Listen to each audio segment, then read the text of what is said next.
بسم الله. الساعة دلوقتي 4:10 ودي بدون أي أسباب ولا مبررات ولا أي حاجة، بتهوهو في اللا فراغ كده، يعني في الشارع فاضي ولا حد معدي ولا قطة ولا ورقة، بس أنا طلبت معايا هوهو. يعني بصوا حضرتك، والله بجد أقسم بالله هي طلبت معاها هوهو. بصوا مفيش أي حاجة أصلا لآخر الشارع، مفيش أي حاجة أهو، مفيش أي حاجة، هي بتهوهو بس. بصوا بقى، بص ولا بتعبرني. بص استنى هتعبرني. بص بصيت لي وهم فكك انت مالك اصلا، خش نام يعني. صحت البيت كله. ايوه عايز اعرف انت رايحه لحد فين. ايوه وبعدين رايحه فين بقى؟ مين مزعلك يعني في الحته دي؟ اقسم بالله بجد يعني فين الناس، فين القطط اهو؟ ها في ايه يا حاج؟ طب احكي لي طيب يعني نعرف اساعدك، انزل البس وانزل لك؟ في حكايه، في حوار؟ مش فاهم مالك اهو.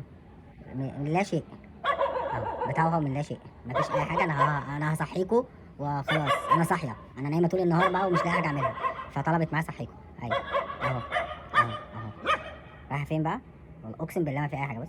بص اصلا بص واقسم بالله تاني ما في اي حاجه اصلا، يعني ولا حد مضايقها ولا حد معدي ولا اي حاجه. بص هي ماشيه كده، ايه انا هروح اصحي الشارع كله وارجع تاني بيتي اهو. خد واحده قبل ما امشي. ايوه اهو يا بنتي بس. بيت كده. ايوه صح، انت صح. ايوه مع السلامه. يا نهار اسود، هتبتدي من الاول يا جدعان؟ انا بقالي نص ساعه في كده، اقسم بالله ما انا مش هطلع صور صدفه يعني. انا اصلا بقالي نص ساعه في الحوار ده، مش فاهم هي بتهوى على ايه اصلا. اقسم بالله ما في اي حاجه اساسا في الشارع الساعه 4 ل 10 دقايق ومفيش اي حاجه ولا اي حد في الشارع كله. انت بتهوى على ايه؟ ما اعرفش. بس انا طلبت معايا، بس هي طلبت معايا تهوى. اوكي تمام، مع السلامه. شكرا صحتيني، صحتي للولاد، مع السلامه. هتلف كده بقى وتطلع لي معرفش منين تاني.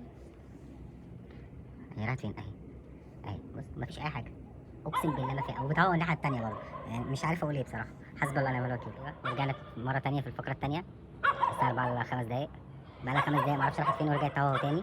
مش قلت لكم اول ما اخش هترجع تاني؟ بص والله ما في اي حاجه بتتعمل في الحياه، انا قاعده فاضيه ما وريش اي حاجه، نايمه طول النهار في الجنينه دي، ما بتعملش اي حاجه في حياتها غير انها تصحينا بالليل. بص هي بس بتبص على اتجاه في حاجه. تعالى كده نمشي نشوف في ايه. اقسم بالله ما في اي حاجه، اقسم بالله تاني يا جدعان ما في اي حاجه، هو في الفراغ. انا طلبت معايا صحيكوا، انا ببص على خيال كده، انا شايف حاجات انت مش شايفها. انت ايش عرفك انت اصلا؟ يعني انا شايفه اللي انت مش شايفه. هي طلبت معايا بص كده الناحيه دي اهو، انت اللي مش فاهم حاجه، هو العيب فيا اقسم بالله. يا رب العربيه دي تخبطك، اخبطها والنبي، اخبطها والله مش هتخسر حاجه. يا دي النيله العدة ده حتى مش بتهوز العربيات زي الكلاب العاديه على العربيه وتجري وراها، لا هي بتهوى لنفسها كده اهو. انا صحيتك، يلا ها. وبعدين وبعدين يا وبعدين يا- خلاص كده خش. حرام اقسم بالله، اقسم بالله حرام عليك يا شيخ. حسبي الله ونعم الوكيل. يا بنتي الجو ساعة والله العظيم طالع بالشرط. ايوه الحمد لله. هتروح تنام دي ولا رايحة فين؟ ها الحمد لله. بص بقى تروح تعمل اي حاجة كده، هتمارس العادة الحقيرة بتاعت الكلاب، تعمل بتبيع السيارة وراجع تاني اهو راجع. مم. يا مسهل يا رب، الحمد لله خلاص خلصتي. بص اقسم بالله يعني مش عارف اقول ايه، خلت الشارع كله بيهوهو. يعني في كلاب في المناطق التانية اللي ورا العمارات اللي هناك بيهوهو على هفوتها، وكلهم فاكرين ان في حاجه وما فيش حاجه، فاهم؟ وبتمارس قله الادب وهي على الارض ومشيت عشان بقى تروح تكمل. خلاص بس بتدور على اي حاجه تعملها. والله العظيم يا جدعان اللي هو ايه، انا فاضيه، انا طالبه معايا اي حاجه، جايه معاك بايه؟ بص